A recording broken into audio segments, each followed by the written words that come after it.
জাকাতের মাসাইল। কোন কোন অর্থ বা সম্পদ কি পরিমাণ থাকলে জাকাত ফরজ হয়? যদি কারো নিকট শুধু সোনা থাকে, রূপা, টাকা পয়সা ও ব্যবসায়িক পণ্য কিছুই না থাকে, তাহলে 7.5 তোলা বা তার বেশি সোনা থাকলে বছরান্তে তার উপর জাকাত ফরজ হয়।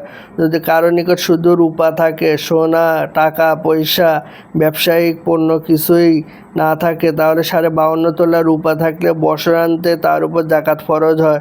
যদি কারো নিকট কিছু সোনা থাকে, তার সাথে কিছু রূপা বা কিছু টাকা পয়সা বা কিছু ব্যবসায়িক পণ্য থাকে, তাহলে এক্ষেত্রে সোনার সাথে সোনার 7.5 তোলা বা রূপার 52.5 তোলা দেখা হবে না, বরং সোনা, রূপা এবং টাকা পয়সা, ব্যবসায়িক পণ্য যা কিছু আছে সবটা মিলে যদি 7.5 তোলা বা 7.5 তোলা সোনা বা 52.5 তোলা রূপার যে কোনো একটার মূল্য সমপরিমাণ হয়ে যায়, তাহলে বছরান্তে তার উপর জাকাত ফরজ হবে।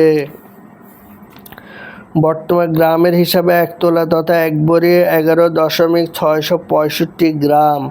যদি কারো নিকট শুধু টাকা পয়সা থাকে, সোনা, রূপা ও ব্যবসায়িক পণ্য কিছু না থাকে, তাহলে 7.5 তোলা সোনা বা 52.5 তোলা রূপার যে কোনো একটার মূল্য সমপরিমাণ টাকা পয়সা থাকলে বছরান্তে তার উপর জাকাত ফরজ হবে।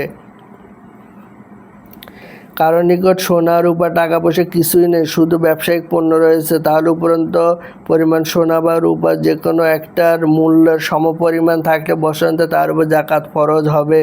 কারো নিকট সোনা, রূপা নেই কিন্তু টাকা পয়সা ও ব্যবসায়িক পণ্য রয়েছে, তাহলে টাকা পয়সা ও ব্যবসায়িক পণ্যের মূল্য মিলিয়ে যদি উক্ত পরিমাণ সোনা বা রূপার যে কোনো একটার মূল্য সমপরিমাণ হয়, তাহলে বছরান্তে তার উপর জাকাত ফরজ হবে।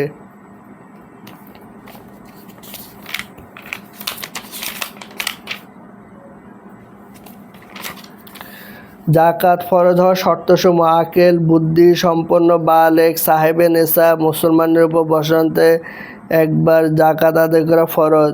যে পরিমাণ অর্থের উপর জাকাত ফরজ হয় তাকে বলা হয় নেশাব, আর এই পরিমাণ অর্থের মালিককে বলা হয় সাহেবে নেশাব। গরিব, পাগল ও নাবালেগের সম্পত্তিতে জাকাত ফরজ হয় না। নেশাব পরিমাণ অর্থের উপর পূর্ণ 1 বছর অতিবাহিত হলে জাকাত ফরজ হয়। 1 বছর অতিবাহিত হওয়ার পূর্বে জাকাত ফরজ হয় না। জাকাতের ক্ষেত্রে ইংরেজি বা বাংলা নয়, বরং চান্দ্র বৎসরের হিসাব করতে হবে।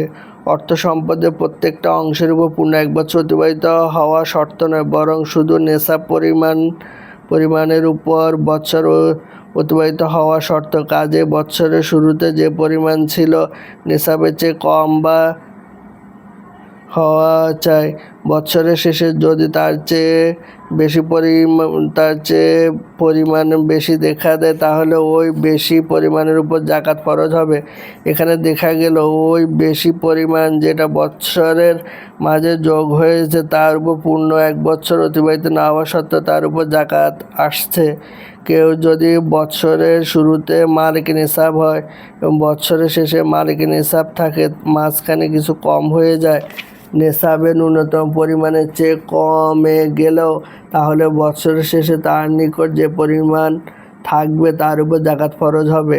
তবে মাঝখানে যদি এমন হয়ে যায় যে মোটে অর্থ সম্পদ না থাকে, তাহলে পূর্বের হিসাব বাদ যাবে। পুনরায় যখন নেশাবের মালিক হবে তখন থেকে নতুন হিসাব ধরা হবে এবং তখন থেকে বৎসরের শুরু ধরা হবে।